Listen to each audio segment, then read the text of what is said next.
All right, coming up, we're going to take some mailbag questions. So use hashtag Bears or Super Chat. I'm Harrison Graham. This is Chicago Bears Now. Didn't want to get to this news that dropped on Thursday that the Bears have signed former draft pick. Remember, they drafted Travis Bell last year to the practice squad. A spot freed up per Brad Biggs because Sam Roberts was placed on the injured reserve list for practice squad players. He must have suffered an injury in practice or something like that. So Travis Bell is back, and if you remember, Poles absolutely loves this guy. His story, his character, all that stuff. I'm not sure how much he factors in on the field, but I will say this. Some defensive linemen have been nicked up this week. Billings missed a practice, so depending on who's available and depending on when you're watching this, Bears might be down a couple of defensive linemen. Zach Pickens is still banged up, so this could be a situation where he's a game day call-up on Sunday. So, I think part of this is a sentimental play. Poles really likes the guy. And, two, they might actually need some help on game day against the L.A. Rams. So wanted to pass that news along before we got to your questions. And this is why you subscribe to the channel, because we cover all the latest Bears news, rumors. We take your questions on these mailbags and cover a whole lot more with my latest reaction and analysis to everything surrounding this football team. So go ahead and subscribe to the channel today. All right, hashtag Bears from a bunch of, I think those are Chinese letters. Who should the Bears draft when it comes time? The best offensive lineman available. And then you should probably do it again. I don't know. Obviously, it's too early to say. There's different directions you should go, but I think right now, if you were like Harrison, you can only pick one position group in the first round, no matter who's available. I'd be like, yeah, offensive line. Like, you got to protect Caleb Williams. DC Viper, does Swift get benched? And if so, should he stay as the third running back on the depth chart? He is not a number one on this team. Also, start Roschon moving forward. I would start Roschon for sure this week, and if he plays well, I'd keep doing it. Especially if the O-line is going to struggle. At least he can break some tackles, fall forward. And yeah, like Swift, I would have him probably as the third back right now, behind Roschon as the top guy and Herbert is the two. I would guess he still has at least somewhat of a role, especially in passing situations. But, I think you got to reduce his role at this point in time. Predict the score of Bears versus Rams down in the comment section down below. Get your score predictions in. Let us know who you think is going to win and what the final score is going to be. From Tim Griffin, is there any team out there needing a running back so we can trade for an offensive lineman for? What, so like flip Khalil Herbert for a lineman? I mean, any of your backs you would trade aren't going to be worth a ton. So if you're looking for a high-level lineman, I mean, you would still have to add a significant draft pick, I would say. But, could you get like a serviceable guard or something like that for Khalil Herbert, depending on the team? Maybe. That could be possible. It's definitely not impossible. Nick Grimes, hypothetical Raiders, Giants, Dolphins, come calling, say they will give you their best lineman for Bagent. Are you calling any of them back? See, the only problem with this, Nick, is like, if a team wants Bagent as their quarterback, why would they trade their best offensive lineman? They have to protect that quarterback. And this is what I keep trying to tell you guys when you ask about lineman trades. Like, yeah, they happen every once in a while. Like Ezra Cleveland was a midseason lineman trade, but typically for good ones, that's an offseason play because NFL teams are not in the business of trading good offensive linemen, especially in the middle of the season. Like, they don't want to do that. Why? There's not that many good offensive linemen out there. Like, if there were, you wouldn't see the quarterback play and the offensive overall play be down. That's the biggest issue with offenses right now is the O-line play is not very good. So when you have good ones, you keep them and you pay them. That's why guards were getting $100 million in free agency last year. All right, today's show sponsored by BetUS. You want to bet on the Bears this weekend or against them or check out any other matchups in the NFL or college football? Check out BetUS today. Go to chatsports.com/Bears. Use promo code BEARDOWN, all one word, to get started with BetUS.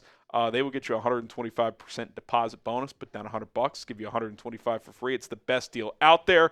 chatsports.com/Bears. Look at the line in this one. Bears actually a favorite, 1.5 points. It was 2.5, so money coming in on the Rams from the public. Over under at 40.5, so they're basically saying it's 21-19 type of game. I could certainly see it. Chatsports.com/Bears, promo code BEARDOWN to get that 125% deposit bonus. Make some money by getting started with BetUS today. Matt Nagy, how hot is Eberflus' seat if they lose to the Rams? For me, it would be scalding. In the building, I don't know. How does it look this week? Do they get blown out? Do they lose a close one? Like, what if they lose, I don't know, they lose 17-13 and the offense is terrible? Maybe Eberflus just demotes Shane Waldron, right? And gives Thomas Brown the keys to the offense. But I think regardless, his seat would heat up because he's the head coach at the end of the day. How hot would it be? I'd just be guessing, but I think it would start to really warm up if they lose this game. At home, if they lose at home, think about the Boo Birds coming out at Soldier Field. Whew, that Panthers game, you want to talk about pressure? That would be a lot of pressure in Week 5. Vashi, early stat prediction for Caleb on Sunday. I mean, look, I like what he did throwing the football last week. I don't think he'll throw for 360 again, but well in the 200s. The main thing I'm hoping for is to get the turnovers down. Now, I don't want him to stop being aggressive and being confident, but 2 turnovers 2 weeks ago, 3 last week. Can it be 2 at most, 1 or less ideally? Yeah, like maybe he throws 1 pick or something like that. But mid-60s percentage. Throw for 200 plus, couple of touchdowns. Like if he threw for 240, 2 scores and 1 pick, I'd be pretty happy. Be a solid game. Who scores the Bears' first touchdown on Sunday? If you had to predict it, what is the first touchdown for the Bears? Or maybe you're ultra pessimist and you don't think they find the end zone. I've seen games where they haven't. Let us know in the comment section right now. Jacob Stevanich, odds 1-10. Ben Johnson leaves Detroit for a head coaching gig. He's clearly taking a patient approach, right? Like, I think he had a good shot at that Washington job last year before he turned down that second interview or whatever it was. If the Lions are good again, which offense a little off to a slow start, but I'm still a Ben Johnson believer. If they make a deep run again and teams are interested, you would think he would pounce at that. Would he want to coach Caleb Williams and the Bears? You'd think that'd be a pretty good opportunity for him to coach a quarterback of this caliber, but I don't know. It's hard to say right now. Zach Fine, any buyer's remorse with Caleb? At what point does that become a relevant conversation? Honestly, I don't see how that could become a conversation at all in year 1. Unless Jaden Daniels wins the MVP. Which, look, Jaden Daniels up to this point, sure. Has he played better? I guess. Yeah, I'd have to say yes. They're also asking him to do significantly less. Watch the 2 play. I would challenge you guys to go watch a full game of Jaden Daniels and Caleb Williams on the same day so your mind is fresh. Caleb is having to do way more at the line of scrimmage, which I actually like that the Bears are doing that. Like, throw him in the deep end in that regard. Have him make checks, set protections. Jaden's hardly doing any of that. And 2, the Commanders can run the ball. And 3, I'm a Cliff Kingsbury guy. I would have been cool if they hired him. I was higher on him the most when they interviewed him. But his offense is kind of dumbed down for the NFL level. It's a lot of goes, a lot of quick throws. They attacked the middle a decent amount this past week, but I just this discourse 3 weeks in that they chose the wrong guy, can we see this play out a little bit more? I mean, we're not even out of September, and people are like, oh, they chose the wrong quarterback. There's no way of knowing that 3 weeks in. Ultra Instinct with the super chat. Appreciate the 5. Does Waldron look bad due to his scheme and play calling, or is it bad O-line performance that made his scheme look bad? I think it's both. I think the O-line is really struggling, and I think Chris Morgan is a culprit in that. And I also think Shane Waldron has made some bad calls, and end of the day, he's in charge of the offense, so the O-line play falls on his shoulders too. So I think it all works together, and it's not working well right now. Traquan Jones, of these offensive coordinators, Bobby Slowik, Ben Johnson, Adam Stevanich, and Joe Brady, who would you take as head coach? If I had to rank them, Stevanich would be last. He's the Packers guy. He doesn't even call plays. A non-play calling offensive guy is off the board for me. It's not an option. I'd go Johnson 1. Brady and Slowik could be 2A, 2B. I'd want to see how the rest of the year plays out. And then Stevanich, a distant 4th. Savage Gorillas, do you think Bates will be the starting center once he's back from IR? I think that'll be under consideration. I really do. Coleman Shelton has not been very good. He's just not very powerful. Like, there's multiple clips every week where he's just getting thrown on his ass. So I think what we've probably learned there is he's a serviceable starter.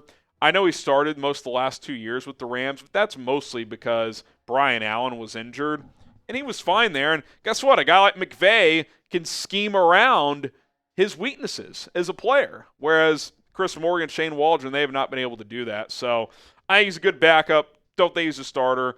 Ryan Bates, is he a good starting center? Hasn't played the position much. I know they were going to give him that opportunity, but I would say if in 2 weeks when he's eligible to return, if Coleman Shelton's still struggling, I would consider giving him that opportunity. Scott Waja, if AR is so bad, why isn't the defense getting more heat? Well, a couple things. One, I actually think the defense was sneaky, not that great. Like once he threw that second pick, it was pretty obvious they were just going to run the ball, and they did, and they had success, and they wore the Bears down despite the Bears having time of possession plus 10 minutes. So don't think it was a great defensive performance. 2, at the end of the day, you still held them to 21 points, and those final 7 was on that Caleb strip sack where they started at like your 20.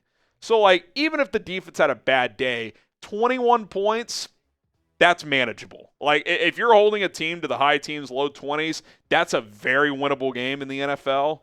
So, sure, Scott, I don't think it was a great performance from the defense, but they still got 2 takeaways, and you held them to 21 points. Like, you would take that on most Sundays. Michael Ellis, so how did Shane look like an okay in Seattle getting Geno Smith to look respectable? Then he comes here and we look like a joke on offense. This is why I'm still holding out some hope, although my patience is wearing thin already, because we've seen Shane at least be solid. Now, maybe he's not as good as we thought he could be or as good as we hoped he would be, but they were 11th and 16th in DVOA offensively the last 2 years with Geno Smith. And hit and miss offensive line play. Like, this should not be one of the worst offenses in the NFL. Now, rookie quarterback, struggling offensive line, a couple injuries. Like, yeah, let's give it a few more weeks potentially here. But, yeah, it's a fair question, Michael. And it's, it'll make people who throw stuff out there like the Bears are cursed get some legs because, I mean, guy comes here and he looks like he's never called plays before. It's like, okay, man, that's pretty brutal to say the least. Appreciate all the questions. If you got more, it's at HGramNFL, Twitter and Instagram. DMs are wide open. Fire away. I'll try to get back to you guys as soon as possible at HGramNFL on both Instagram and Twitter.